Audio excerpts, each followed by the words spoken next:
Welcome, penal visitors. Allow me to introduce myself. I am the comics prisoner.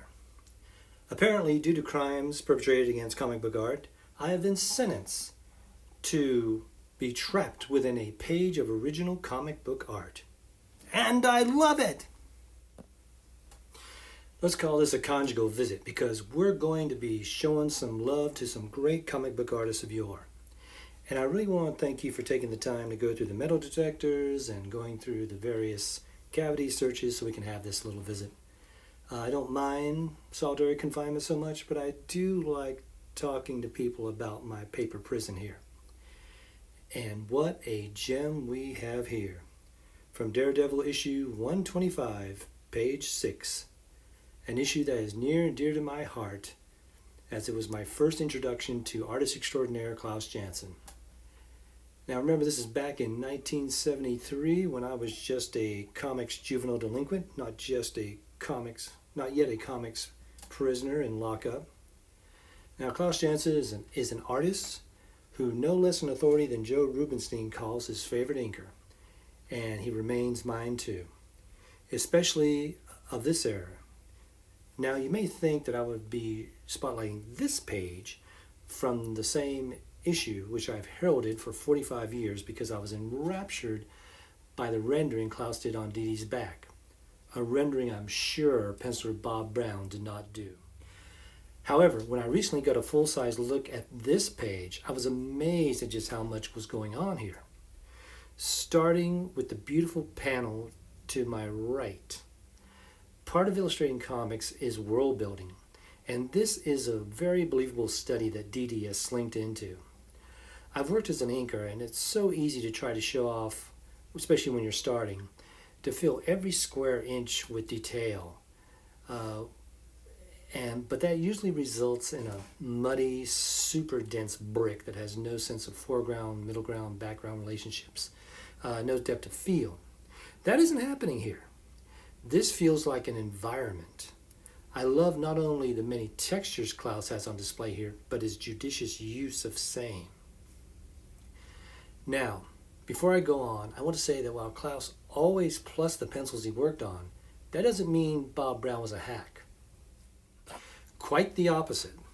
I've seen Bob's work on Batman, Superboy, Daredevil, Avengers, and X-Men under a wide range of inkers, and his strengths always shone through. I'm also sure Bob established the light sources in this panel as well.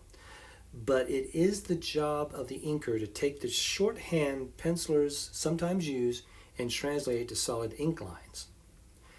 Now the thing I didn't quite appreciate in the printed page, but was brilliant in full-size black and white, is the books in the bookcase.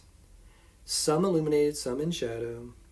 The sensitivity and artfulness that Klaus uses is just masterful, as is the end table and wooden crate in the background, with just enough detail to sell it without calling attention to the fact that it's a drawing. Like I said, when I inked, I used to ink for repro. That is, I used a lot of thick lines that I felt would not fall out in reduction. So I'm amazed at how thin some of these lines are, and they print just fine. Also, remember, this is pre-Photoshop days with a limited color palette. So we can see, again, a judicious use of Zipatone. Just like with rendering, Zipatone could be overused. So I'm going to go on a tangent here now, because when I look at the white Zipatone Klaus used in the bottom left panel, it's reminding me that these days, Zipatone is very hard to buy, find. It really doesn't exist anymore. And a lot of people are trying to, what they do is they recreate it in Photoshop and they'll print it out on an adhesive clear back, and try to do page reproductions to kind of get that same old feel in the originals. But you can't do white Zipatone because there is no white print cartridge in a printer. So once again, we hit a wall, and we have to maybe use a toothbrush and white paint spritz to approximate white Zipatone. Okay, end of tangent. I also want to mention that while Klaus Janson did not color this issue of Daredevil, he did color a lot of the jobs he worked on. And those are a very different experience. You know, I firmly believe that that he made choices to hand off the storytelling to the color and back to the ink, and they would work in tandem. And if I could ever talk to him again, I would ask him about that. That would be the one question I'd want to get.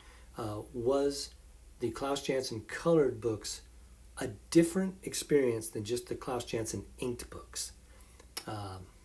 So that's what I'd like to ask him. And finally, I would like to just share a Klaus Janson story. Personally, when I was living in New York and working as an inker in the 90s, I talked my way up into his apartment so I could meet him and have a little discussion with him. And of course, I had this issue out, and I was just singing its praises right and left. And he goes, yeah, I could have done a much better job now. And I just looked at him and said, really? Better than this? And he goes, well, I'd like to think I'd learned something in the last 17 years. Oh. And therein I started to realize just how little I understood about life. Or comic book art, anyway. Well, there's not much more I can say right now that you can't glean by just staring at this beauty. So I'm going to leave it here since visiting hours is over. You can look at it. You can look at it until visiting hours is over. I'm afraid they're moving me to another page, for my own protection. So we'll be in a new page next time. So until then, remember, snitches get stitches.